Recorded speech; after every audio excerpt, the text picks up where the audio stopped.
There we go. I think I fixed it.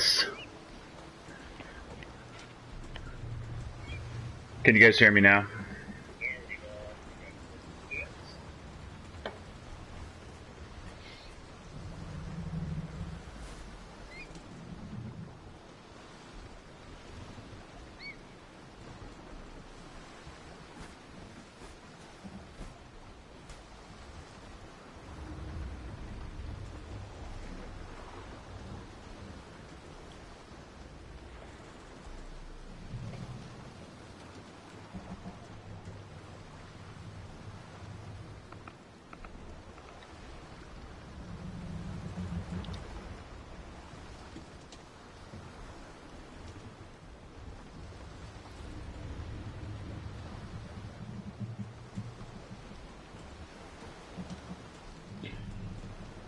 Okay. I think I can hear it on the video. So type yes if you can hear me.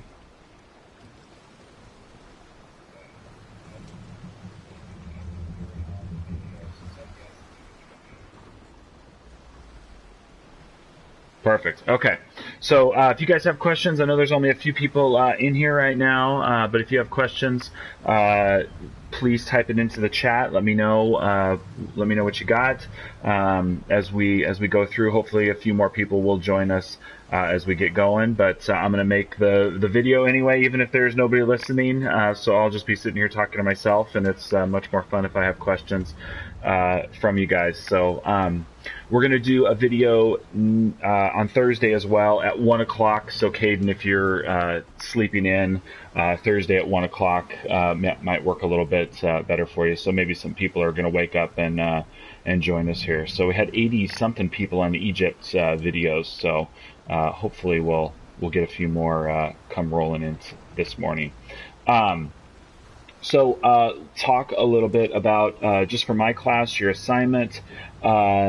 Just write down 3 things about each place that we visit. So we're going to be in the city of Athens today, so we'll be kind of traveling around looking at things in the city of Athens. So my character is dressed as an Athenian woman right now, and we are on a ship in the port of the Piraeus. So I'm going to pull up the map here. This game map is huge. I think it's one of the biggest maps ever created for a video game. And as you can see, the entire country of Greece, including all these islands, are available to explore and fully open world. You can go anywhere throughout all of these areas here and get to anywhere. So today I want to stick to this area. This is Athens, the city of Athens, the largest city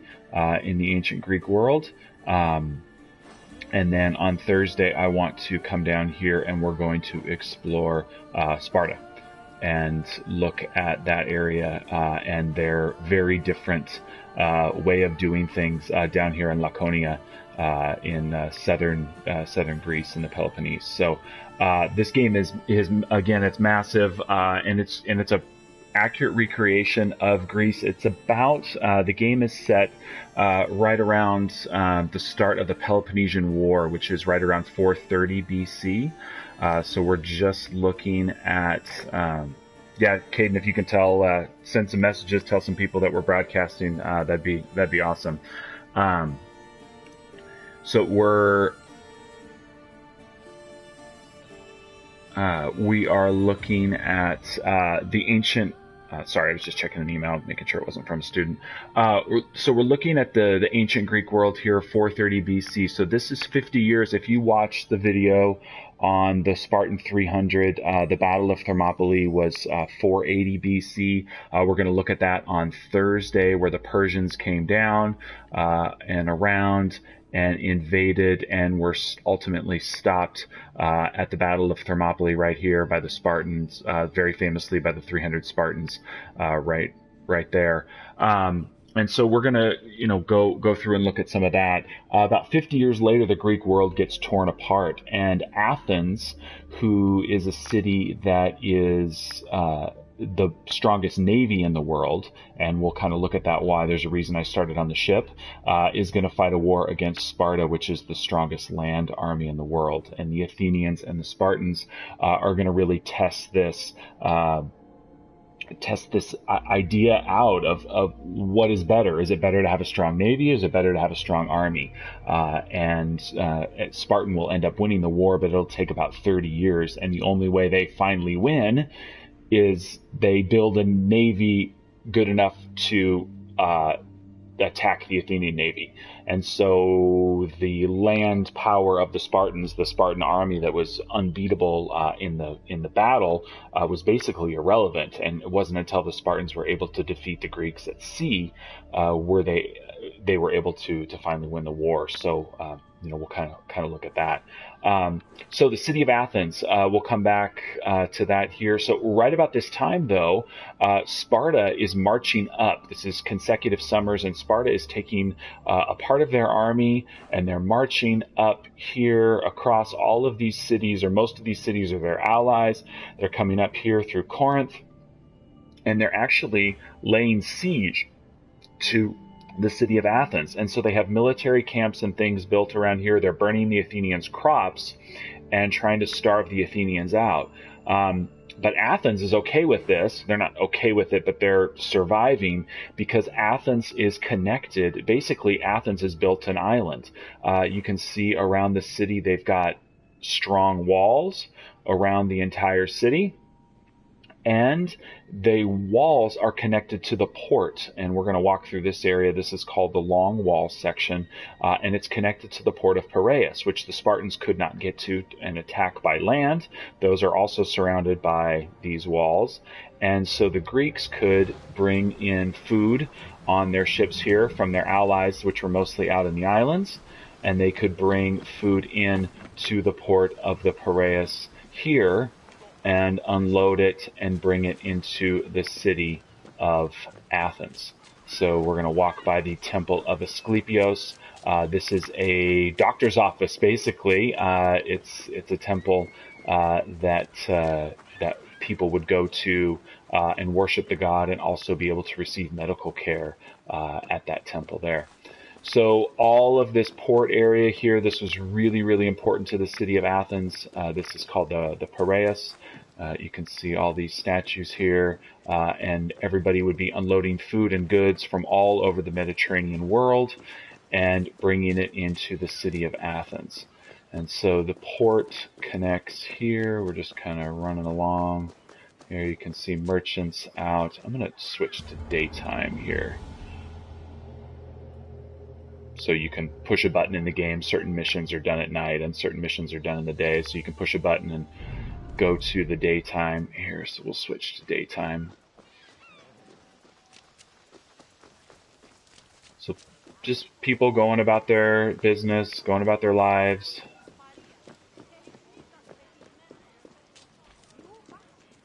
So I believe, yeah, plague. So we'll talk about this with what happened here with the plague. So what happens is Athens becomes an island. All of this area outside of the city is unusable because the Spartans are coming in and attacking the Athenians all the time. And so during this time of this game, Athens basically functions as an island, and all of Athens' allies are out here. All of these islands out here are Athens' main allies. And so the Athenian navy is really effective out here. And so the only way that Athens as a mainland Greek city can be effective is to create an island. And so what they did was they connected their port of Piraeus, the seaport here, and you can see this sea access there. They connected that to the regular part of the city here with the long walls. Now these are, in real life, they're a lot longer than this. They are almost 20 miles, not quite 20, I think it's like 11 miles. Now that's jumping into my head, I have to look it up. But it's a fairly long way, and these walls connected the port to the city, and the Spartans couldn't breach the walls at that point. The Athenian army was good enough to at least defend the walls against the Spartans, and if they didn't attack the Spartans out in the field, if they didn't march out and fight like a regular battle out in the field, they they were good enough to at least hold their walls here.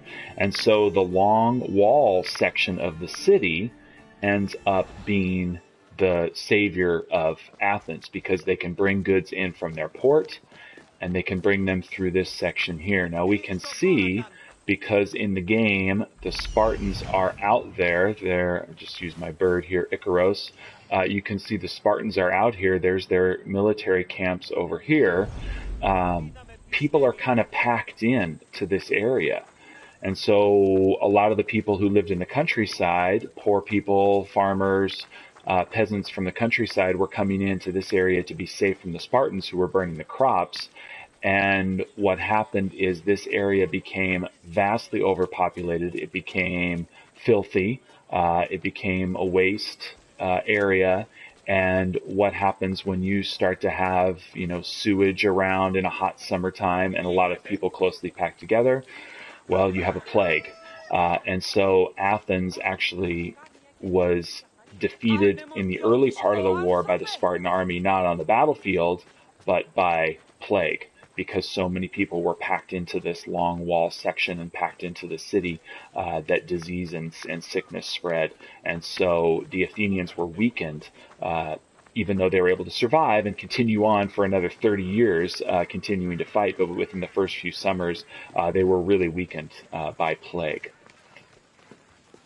All right, so we are actually in the city of Athens here. This is a city that I've been to. Oh, thanks, Caden. Icaros is the coolest eagle. He does lots of scouting for your character in the game. So a couple places I want to take you guys to today. Actually, we're going to go this way first. We're going to start off on the Pnyx Hill, which is right by the gateway here. And Athens, of course, invented democracy. If you've been keeping up in the assignments, you know about that. Let's take a shortcut. Athens invented democracy, and so they had the idea to let their citizens vote. Oh, I'm not even, where am I going?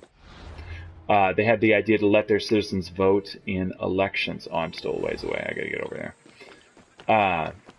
Let their citizens vote in these elections and decide city matters. And where most of that happened for the masses of people, here I am running across rooftops here, hope you're enjoying this, is they had it on the Pnyx Hill, which is over here. And so what would happen is, in the city under democracy, people would show up on the hill, and you had to have at least 6,000 people show up on the Pnyx for any decisions to be made. Here we go. Here's the stairways up. And so this was called the ecclesia, which is the Greek word for assembly. And so the assembly would come and meet up here, and any male citizen, actually females were not considered citizens, sorry ladies, any male citizen, and to be a citizen, both of your parents had to be born in Athens, mom and dad had to be born in Athens. And so to be a citizen and be able to vote, you had to be a man and you had to be able to show up here. But anybody could, as long as both their parents were born here and they were male. Sorry, ladies, you couldn't vote in ancient Athens. But this was a really radical idea. Again, the idea that anybody could show up to vote. So I'm actually violating the rules here by having my Athenian woman up here. She'd be chased off by the guards, I'm sure. And so you would have this area here, which is a little compressed for the game. I've been up on this hill before in real life. It's a little bit bigger in real life. And there's enough room for 6,000 people to come up and stand here shoulder to shoulder. And people would take turns. Government officials would give speeches, and common people could step up and give speeches up on this platform here, the orator's platform. And public speaking was a really important skill to have in ancient Greece. And then most of the votes were done by a show of hands. And so they would do a show of hands, and the government officials who were there would decide the votes.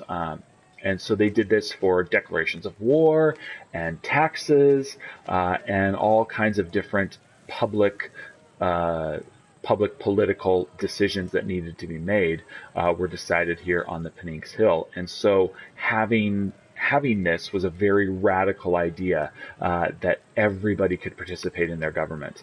And if the Persians had won and defeated the Athenians and the Spartans in 480 BC, this idea may not have taken root, and it may not be something that people ever discovered or ever thought of. And the United States, maybe wouldn't even exist because of the Greeks and the Athenians especially, and their idea of democracy. And so you can imagine being here with 6,000 people giving a speech, no microphones. You'd have to project your voice. You'd have to, overcome the wind. And, you can see the crowd here is kind of listening. And, this guy is a little crazy. He's yelling. People are pointing and shouting. And so you'd have to be really on your game to capture the crowd's attention, and so only the best speakers could get up there and do that. So, Caden, this game is Assassin's Creed Odyssey. It's available on PlayStation 4, Xbox, and I think PC as well. But I'm not sure. I don't work for Ubisoft. All right, so we're going to head across the city here to the Acropolis. And so the Acropolis is the Greek word for the high city, the high part of the city. And it's pretty easy to find because it's the highest part of the city. And so we're going to head right there. It is. And so we're going to head over there. Now the Acropolis is double duty. It's a fortress in times of desperation because it's the highest part of the city. It's the easiest part to defend. We're getting into a richer neighborhood here. It's the easiest part for the soldiers and stuff to defend behind high walls. And it also serves as their main religious center. So the biggest temples and things are up here. Man, we've got a thunderstorm moving in. Look at that. The game must know our real life stuff. Zeus must be angry. All right, so we're going to walk up quite a flight of steps here. A lot of people out here in the rain. Not quite sure why. Lucked out and got some thunderstorms here.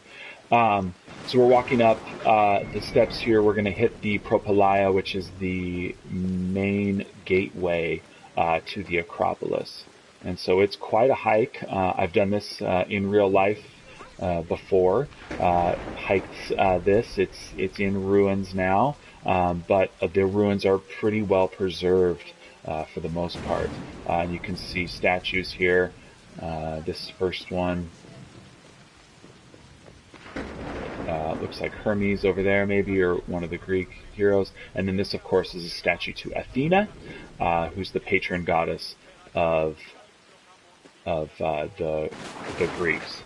So, or of the city. And then, according to the Athenian belief, in ancient times, there was a contest between Poseidon and Athena to see who would be the god or the goddess of the city. And the contest was held up on the Acropolis up here. And Athena won. Both gods made an offering to the city leaders, and Poseidon offered a saltwater spring, a spring of salt water which exists up on the Acropolis. We're not going to do the tour. Up on the Acropolis here. And Athena offered an olive tree, and Athena won, and so the city was named after her, the city of Athens. So this is the Propylaea. This would be the entrance or the gateway to the Acropolis, and you can see what it looks like today. And so I have stood on those steps before, which is pretty darn cool to see it in game. At one point, I actually sat on, jump down here, There's a rock down here. My wife and I sat on this rock right here, and you're overlooking the marketplace or the agora. We're going to head down there here in a minute, but my wife and I sat on this rock. I have a very distinct memory and a couple pictures, and had a snack, morning snack, after we had gotten up early and toured the Acropolis before the crowds got crazy in the afternoons. So we were able to get up early and do that. So the Propylaea is the gateway to the Acropolis.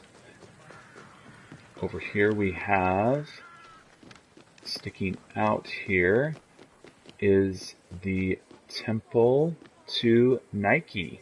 Is this temple to Nike? Oops, sorry. Just bumped that lady.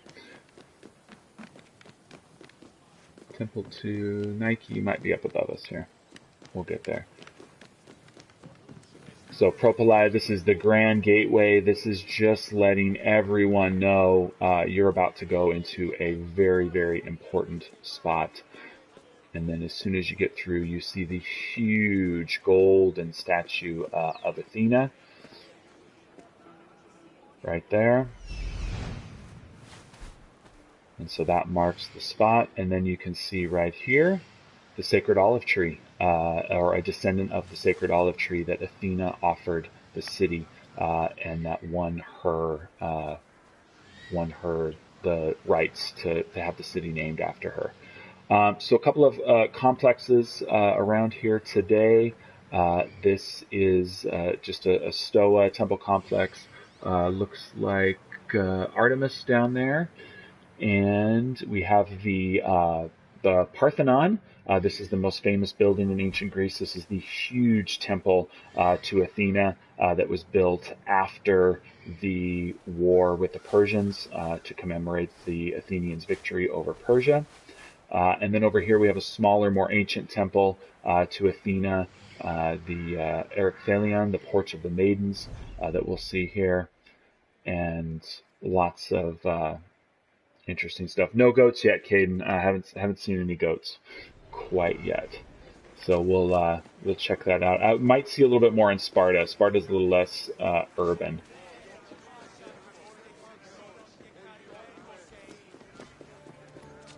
So we can see statues to soldiers, kings, gods, those kinds of things. I mean, this area would have been beautiful. You go up here today, and it's mostly just dirt with a few of these crumbling buildings in ruin.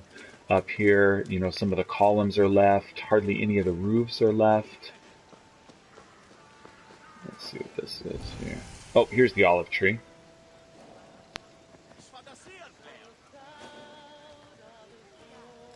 So you can see that's the descendant of the tree that Athena offered. Lots of stories use similar things like that. If you've seen Lord of the Rings, you know they've got descendant of the ancient trees there. So there's the Caryatids, the Porch of the Maidens. And you can see what they look like today. They're still in remarkably good shape. And these are over Creops's tomb.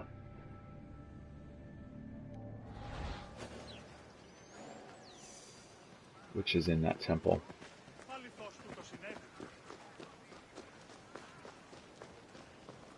So I'm not sure what this is. Oh, the altar of Athena Peleus, this city goddess. So there's an altar here. And so during... Oh, why is this dog? This dog is bothering me. Go away.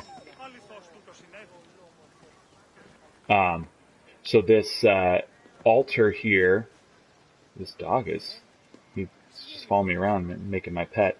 So this altar here would be where offerings to the goddess would be done during the Panathenaeon, which is kind of like their Olympic festival, but it was not in Olympia, it was in Athens. So games and celebrations and things like that to the gods. Yeah, we can climb the Athenian statue. We'll do that to the big one in here, Caden. Oh, that's cool, Tristan. You had a dog named Athena and Apollo, and a cat named Zeus. That's awesome. So this dog looks more like a Zeus to me. Isn't that the name of the dog in the Sandlot? Zeus is the beast. Is his name Zeus? I think so.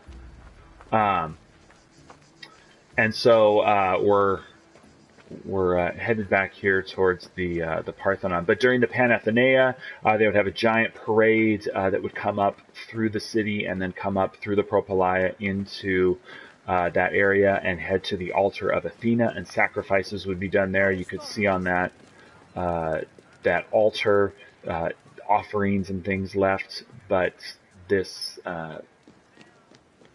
they would also be killing animals and things there in sacrifice.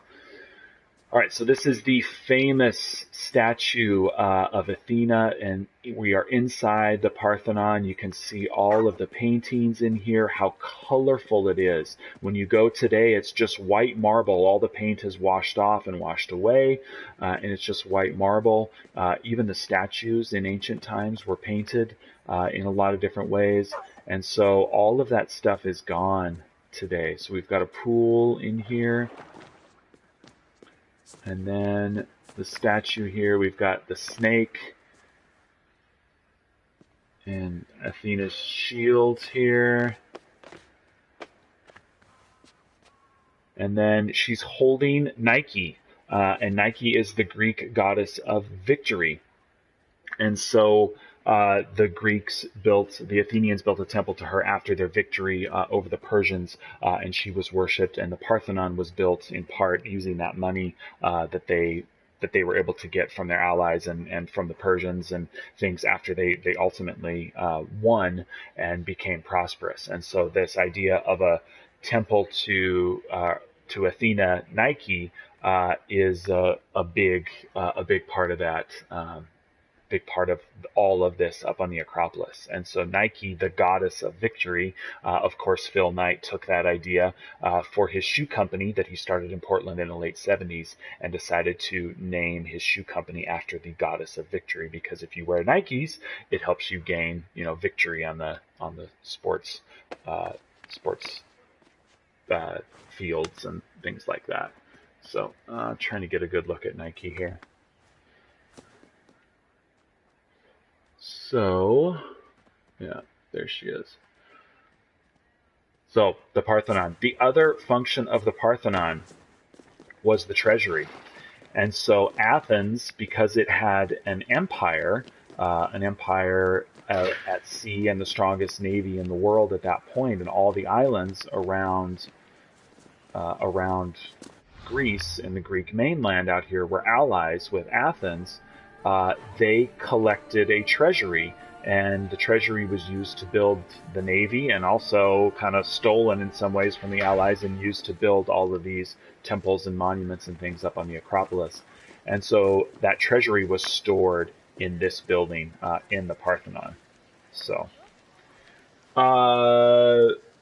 voting right now, I'm not sure what you mean, Eliza. We were looking at the crowds. I don't know if they were voting at that point in time, but some people were listening to a speech over there. But they definitely did not have enough to vote, because you need 6,000 people on the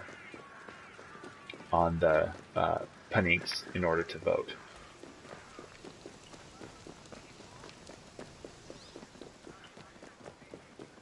So we're just kind of, God, this dog just loves us. Or he hates us, one of the two. He's trying to chase us out of here. So we're heading over to statue of Artemis. You can see her with a deer. She's the goddess of the moon and the hunt in Greek mythology. So even though Athena, there's an altar here where sacrifices would be done for Artemis in this area. Is this our temple to Nike? No, not the temple to Nike here. And so not just Athena up here, lots of different gods and goddesses are around. in this area in the Parthenon. This is their most sacred space. So, oh, there's a zip line down. Don't quite want to do that. Normally, if we were in class, the last week of school, we would be doing our Greek theater project. And during the the festival of Dionysus, the Greek world would come to Athens and celebrate the god Dionysus. And one of the ways that they did that was to put on plays. And so they actually had this theater down here, which we don't have time to totally walk through, but they had this theater down here, and then the stage would have been right here. And you can see there's a few people listening and a few small performance going on here. And then this would have been where the actors would have prepared and that kind of stuff. But this would have been where everybody would have come to watch the plays. And the plays were really, really important because the playwrights used the stories in their plays to kind of disguise and tell messages about the things that were going on in the city and the politics of the city. And so, at one point there was a play written where the women all went on strike and refused to do any of the work because the playwright was sensing tension and different things within the domestic lives of the city. And the playwright wanted to point out that, women are vitally important to what's happening in our city. And if they were to all leave and go on strike, the men wouldn't know what to do, and the men wouldn't even have time to go to the paninks and participate in politics and do all that kind of stuff. And so these plays, lots of different plays were written, lots of different ways to send different messages to the people in the city about what's important. No, we're not going to do the tour Aspasia. We're going to move on. So we're going to come down into the marketplace. So we're climbing down here to the marketplace. Eliza, interesting thing, when I traveled to Greece, there were a ton of homeless animals on the streets. Dogs, cats were very, very common on the streets of Greece even today. Sacred pool of some kind, probably leading to a cave in the game, I'm not sure. But dogs were really, really common. But one thing that wasn't common was you didn't see any homeless people. So you saw lots of homeless dogs, but not any homeless people. And so it's just kind of a different outlook on life. The homeless dogs was very sad, and the cats and stuff, walking around was very sad. But you also didn't see homeless people, where people were taken care of and given shelter, regardless of their status. So it's kind of the good and bad. You walk around, even the Tri-Cities, you see homeless people, but you don't see very many homeless animals. We tend to police our animals in that way and shelter our animals, but maybe not the people as much as we should. So, all right, so we are in the Agora. This is the marketplace. This would have been the center of Athenian life at this point in time. I have been here, walked through here, so there's all kinds of different things in the Agora. We've got religious areas. So here's the altar of the 12 gods. Okay, so each of the Greek gods here. We've got religious areas. It's a marketplace. There's all kinds of things for sale. You can buy your pottery. You can go to all kinds of different stores. All kinds of different goods are for sale here, including food. What do we got here? Looks like beans of some kind, plants of some kind, not sure. So basically anything in the Greek world that you could buy and sell, you could buy it here. Here's carpets and pads and cushions and things like that. So it's a huge, hitting the invisible table there, a huge marketplace area, but it's also a important area for the government. We'll kind of get there as well. I'm not sure why things are floating here because we're buffering. Um, One of the best preserved temples today is this temple here. This is the temple to Hephaestus, who was the god of uh, forge and metalworking and things like that. So you could see why they would put that in the agora, where people are making things and selling things and building things like that. So the temple to Hephaestus here uh, would be uh, would be an important part of the city. Let's see. The giant statue to Athena has been destroyed. Yeah, it was destroyed and melted down over the years for the gold and taken away. So same with this statue that we climbed on in the temple. That was also destroyed. So the one I could see here, all that stuff is all gone today. If you do a Google search for the Athenian Acropolis, you can kind of see that. Uh, so another part of the agora here is the Boulaterion. And so this is where the Council of the 500 would meet. And so these guys would meet, and what they would do is these 500 who were chosen by lot. So basically, if you're over the age of 30, you belong to one of the tribes, the 10 tribes. They divided everybody up into a tribe, and each of the tribe would get 50. Yeah, 10 tribes, 50 people, 500 people. So each tribe would get 50 people. And if you were over the age of 30, your name was thrown into a hat and you were drawn. If you were drawn, you had to show up and serve on this, the Boulaterion, which what they did was they decided the agenda for what the people up on the Pnyx would vote for. And so this would be the lively debate in here. Different people would speak, but these guys had the power to really decide what the agenda would be.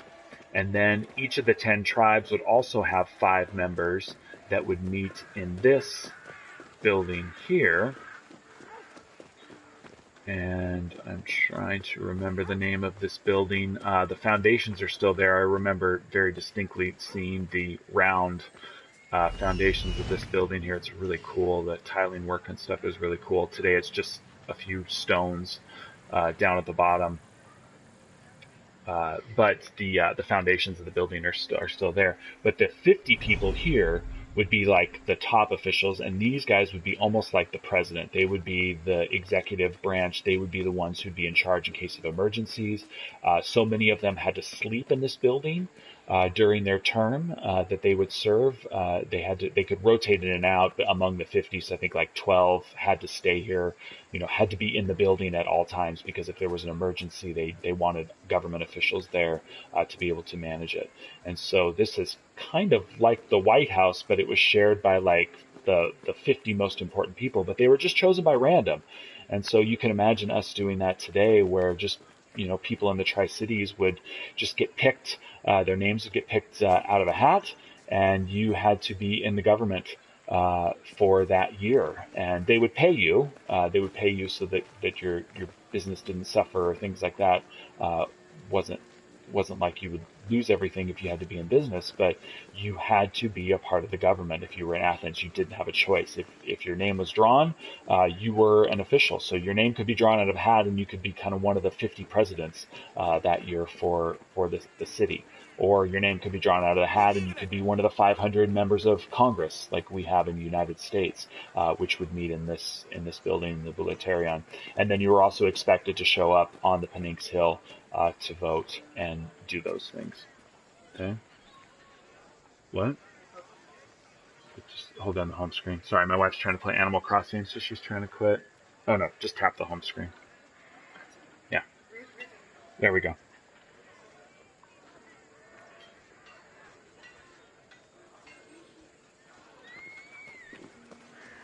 So then we've got the statues here to the 12 heroes, the 10 heroes. There's a few of them here in Athens.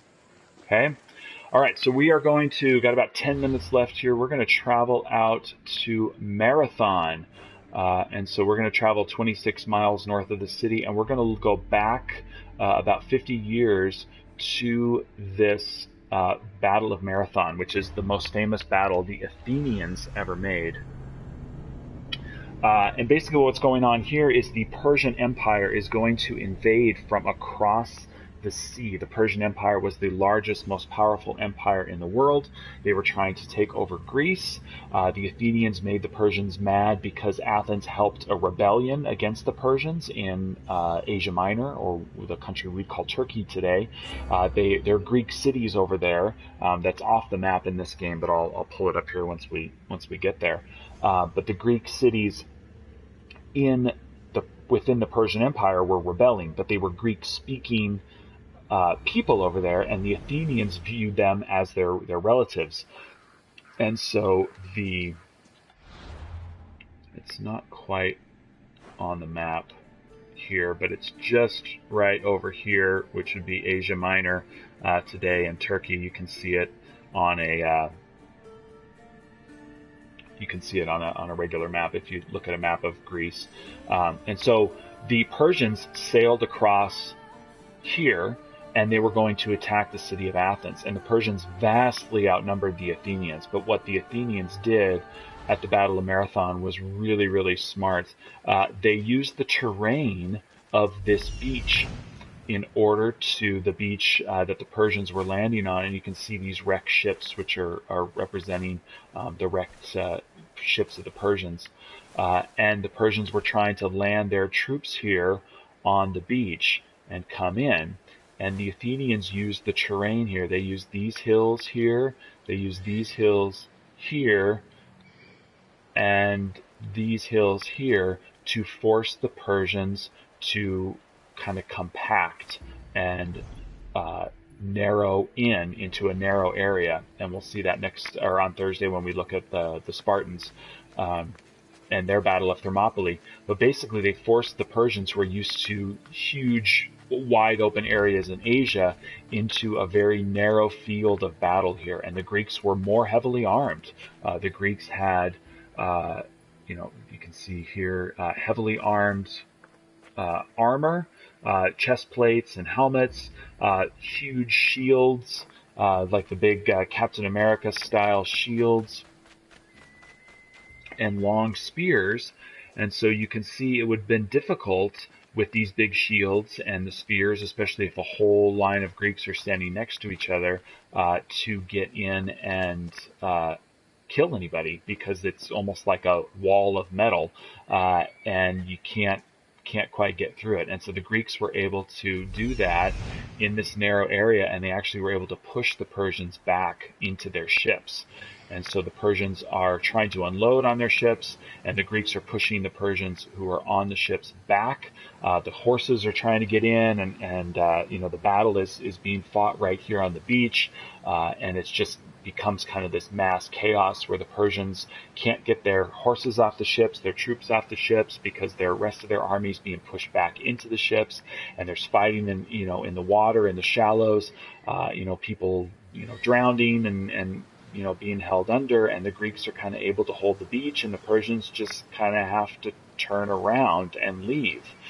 And so what happens is the Persian fleet gets beaten pretty badly here, and they have to turn around and leave. And so the fear is that the Persians know that the Athenian army is right here on Marathon Beach, and the Persians are going to now sail around here and attack Athens directly. Now, this is before Athens has the big walls and things around their city. It's not as well protected back in 490 BC as it is here when the Spartans are invading in 430 BC. And so what the Greeks do is they, according to legend, send a runner back by the name of Philippides, who runs as fast as he can this entire length and on all these roads and into the city, where he meets with the city leaders here and reports that the Greeks have won, and he drops dead from his effort, from his run. And that run, of course, if you know what a marathon is 26 miles from the city. 26.2, my wife's yelling at me, 26.2, which is the exact distance from the city of Athens to Marathon Beach. And so today, when we run the marathon, we run 26.2 miles. And so to kind of commemorate that that length that Philippides ran to warn the Athenians. Now the Persians weren't sailing around to attack. The Persians had had enough. They'd suffered an embarrassing loss, and they were out. So the Persians actually just sailed back across to the Persian Empire. And 10 years later is when we're going to see them attack on the next attack, and we're going to see the Spartans play a huge role in that. So again, if you're more interested in this stuff, the video that I posted, the link to the last stand of the 300 is fantastic for this kind of stuff. Really goes through the whole thing, shows how the armies are armed for battle. It shows why the Greeks were able to defeat a vastly bigger force, even though they were vastly outnumbered, why the Greeks were able to defeat such a huge force. And it's that smart use of terrain. Here's a burial mound for the 900, or the Athenians who died. So 192 Athenians were buried here, apparently. So this mound wasn't here during the battle, so they're using this valley here to push the Persians back to the beach. So that's what would have been happening here. This mound would have been